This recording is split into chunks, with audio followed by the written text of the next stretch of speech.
vai prejudicar a população.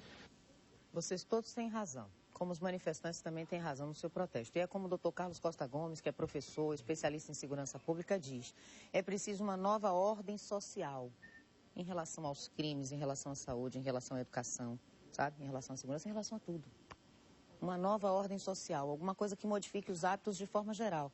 Porque a gente daqui combate o crime na ponta. Já já a gente vai conversar com o doutor Luiz Pedroso, que é psiquiatra, sobre essa questão da violência misturada com ingestão de álcool, com tragédias no Rio de Janeiro, com tanto caos, sabe?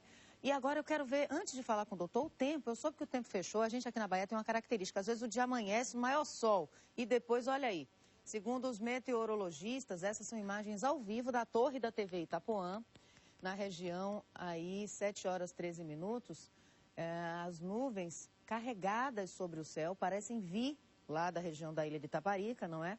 E aqui parece, segundo os meteorologistas, que o clima fica assim, com mudanças muito rápidas e radicais, por causa da nossa posição na linha do Equador.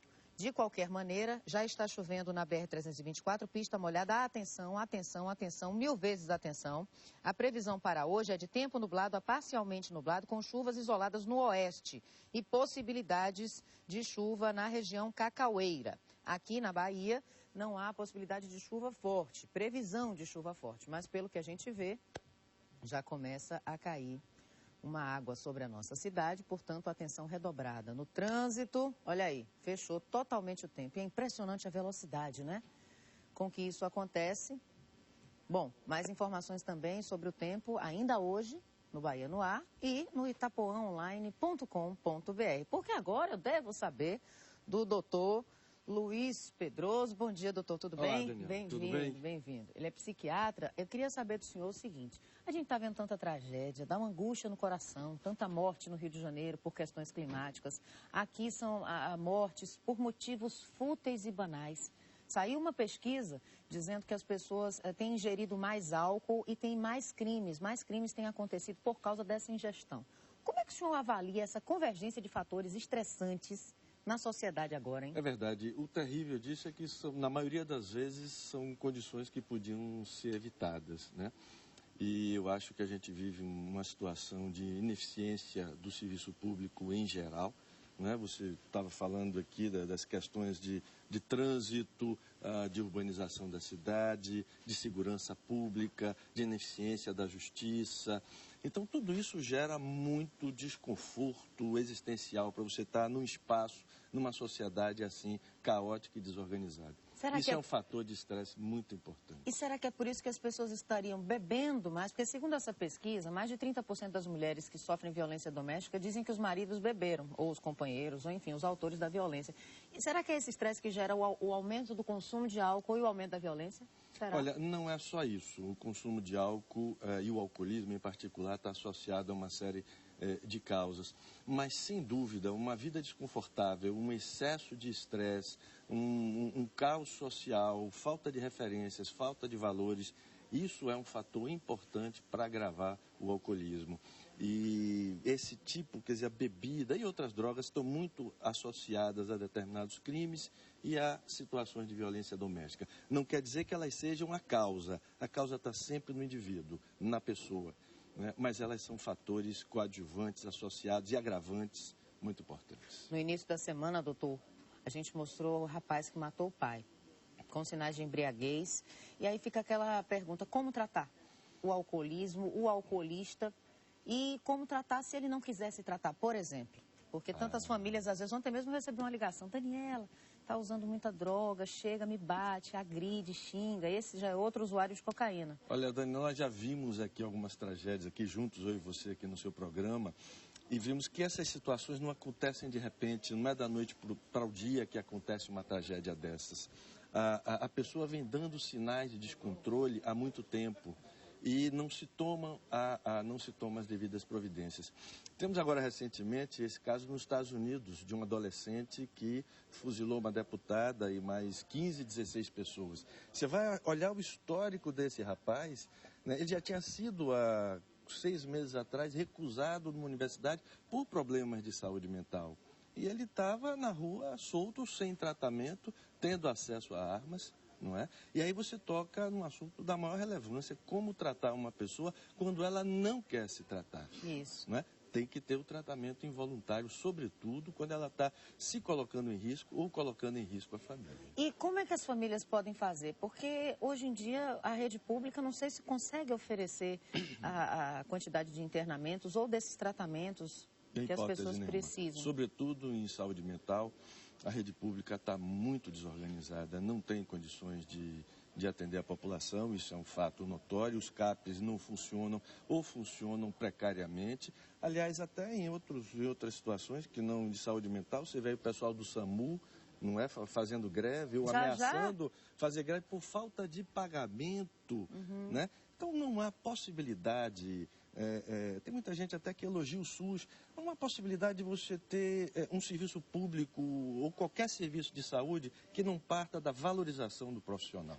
Um Alcoólicos Anônimos, por exemplo, ajudaria? Ajuda muito. É um dos auxiliares mais importantes no tratamento do alcoolismo, o Alcoólicos Anônimos. Tá bom, doutor, porque quem não tem condições, porque quem pode pagar uma clínica, um bom lugar para internar é ótimo, e quem não pode, né? Porque são muitos os casos, então a gente espera que essa situação se modifique. A gente espera que a nossa cidade se modifique, né? Com certeza. Muito obrigada, Obrigado, doutor, Daniela, por mais uma vez sua entrevista aqui. Se você quiser assistir novamente essa entrevista com o doutor Luiz Pedroso, que é psiquiatra, através do itapuãonline.com.br você pode. Se quiser deixar um recado, usa o blog Que Horas São Prata. E eu quero saber agora da chuva, como é que tá aí, Gabriel Pinheiro, na BR-324? Como é que tá? Tá caindo uma tempestade aí, uma chuva forte, Olha, Daniela, chovendo bastante aqui. Nós já estamos aqui embaixo do sombreiro, eu e a inspetora Adriana, chovendo muito aqui na BR. Mostra aí um pouco, Arcanjo, as imagens. Olha só como está aqui na BR. Chuva, muita chuva, o tempo bastante complicado. Para os motoristas, a situação fica perigosa, não é, inspetora? Exatamente. As pessoas têm que compreender que se chove, tem que reduzir a velocidade independente do que está marcado na placa de sinalização de limite de velocidade. Aumenta também, já que nós estamos falando disso e vendo aqui o tempo inteiro, aumenta o cuidado que o próprio pedestre deve ter. Diminui a visibilidade do motorista, muitos aí já de luz acesa, que é o que deve ser feito mesmo. O pedestre, então, se atravessa fora da passarela numa hora como essa, tem um risco ainda maior. Tem um risco ainda maior, inclusive de escorregar, né, já que está correndo. Me diz uma coisa, inspetora, mudando um pouco de assunto, saindo da chuva e voltando para o assunto dos pedestres. Com relação às providências, o que é que vem sendo feito? Há alguma fiscalização, há algum trabalho também no sentido de colocar novas passarelas? A Polícia Rodoviária Federal, ela tem o estudo de todos os locais onde ocorrem os maiores índices de acidente em todo o estado, né? No caso da 324, isso ocorre na região da Brasil Gás, isso ocorre próximo ao viaduto da Valéria, isso ocorre nas imediações do posto Xangai, na altura de Feira de Santana. E nós já passamos as informações todas para a concessionária, que hoje está responsável por colocar passarelas, e já nos consultaram sobre isso e já estão tomando as devidas providências para no decorrer de 2011 essas passarelas já serem implementadas. Inspetora, Daniela tem uma pergunta para você. Oi, inspetora, bom dia. Bom dia. Em relação à previsão do tempo, hoje, por exemplo, a meteorologia diz que o sol predomina em todo o estado e uma frente fria no nordeste, noroeste nordestino deveria alcançar a região nos próximos dias. Mas, pelo jeito, a chuva chegou antes, né? Como é que a gente pode se prevenir desse tipo de circunstância no trânsito? Daniela, prudência é a palavra número 1 no trânsito, independente das condições. Em caso de condições climáticas que dificultam a visibilidade, temos que tomar mais cuidado ainda. Outra situação que ocorre muito é por conta dos engarrafamentos causados pelas chuvas. Geralmente as panes mecânicas dos veículos começam a aparecer, causando transtornos outros, tá? Então eu solicito que as pessoas que possuem carro, que vão transitar, que elas primeiro verifiquem se o veículo delas está em boa condição para esse trânsito. Muito obrigado. Inspetora, muito obrigado. Pois é, Daniela, e como nós vimos aí, o trânsito fica mais complicado por conta dessa chuva e as orientações já foram dadas. Então, cuidado para quem for sair na rua, principalmente pegar estrada com esse tempo, Daniela. E cuidado quem mora em área de risco, não é? Porque Quando acontece uma chuva, olha aí, imagens ao vivo, essas feitas da torre da TV Itapuã, a chuva caindo sobre a capital da Bahia, nesse momento, são 7 horas e 23 minutos. Então, se você vai usar as estradas, as rodovias ou até mesmo as vias do perímetro urbano, pelo amor de Deus, atenção redobrada. E se mora em área de risco, também fique atento, hein? Fique atento, porque o nosso clima está mudando com muita velocidade. E pela intensidade que a chuva atingiu o Rio de Janeiro, que também não estava sendo esperada para aquela época, nós precisamos ficar em alerta em todo o país, está bem? Vamos nos unir para tentar prevenir o pior. Agora eu quero saber as notícias do esporte com ele, Felipe Brandão.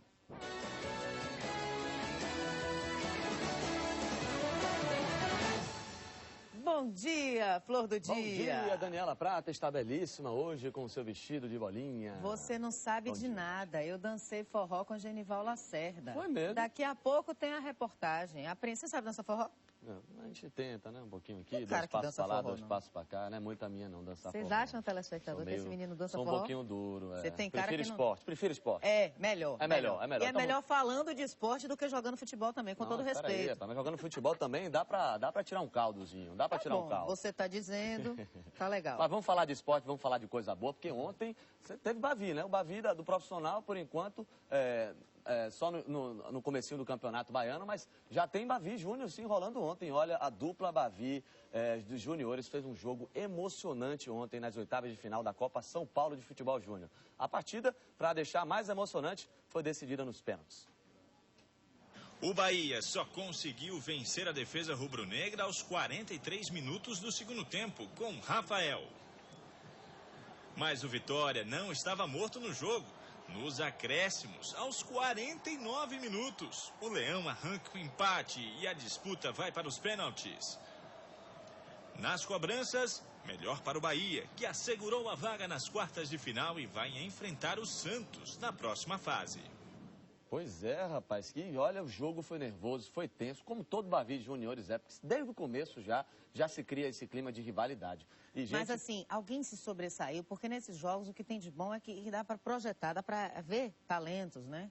Do futebol. É verdade. Tanto o time do Vitória quanto o time do Bahia tem muito bons jogadores da base. Tem jogadores que vão crescendo e já vão ser utilizados já no time profissional. Mas deixando claro aqui, o jogo foi nervoso, só para você ter uma ideia, foram 40 faltas. 40 faltas, e é normal porque é um jogo de meninos que estão querendo passar para a próxima fase. O time do Bahia se destacou, acabou passando para a próxima fase e vai enfrentar agora o Santos, o grande Santos, que é um bom time, viu? E meninos que certamente devem participar dos campeonatos baianos dos próximos anos. Eu quero saber do campeonato baiano hoje, como pois é que anda? Do campeonato baiano. Vamos falar sobre... A gente sempre está tentando falar um pouquinho sobre os times do interior para poder... Sabe que o espaço não é grande, mas a gente sempre tem que divulgar. O Zanata é o novo treinador lá do Colo-Colo de Ilhéus, o time que venceu o Vitória aqui no Barradão. O técnico já confirmou a contratação da imprensa ilhaense e ele vai substituir o Quintino Barbosa, o Barbosinha, que deixou o comando da equipe logo após o triunfo, conquistar esse triunfo importante no Barradão no último domingo. Então tá aí o Zanata, que treinou o Colo-Colo em outras 2 ocasiões, e ele vai assumir a equipe já diante do Fluminense,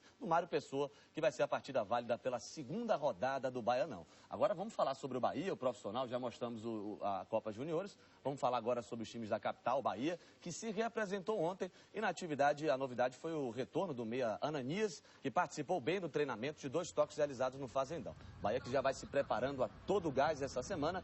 E a novidade, viu, gente, pode ser o meia-campista Rogério Lourenço, vai poder utilizar para esse jogo já também alguns jogadores que já estão retornando, viu? E na lateral direita, a posição em que atuou no fim da Série B do ano passado, o Ananias pode brigar por essa vaga, viu? Já que o lateral direito Marcos voltou a sentir dores no joelho, em decorrência de um estiramento no ligamento. E Lucas, substituto do jogador na derrota para o Serrano, tem apenas 19 anos, está ganhando experiência, subiu para o time principal esse ano.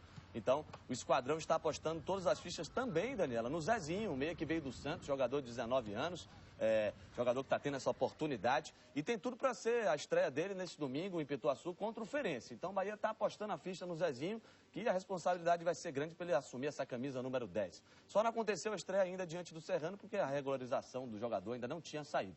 O nome ainda não apareceu na CBF, mas a direção tricolor crê, né, que tudo vai estar resolvido até esse próximo fim de semana. Tá certo? Muito bem. Agora me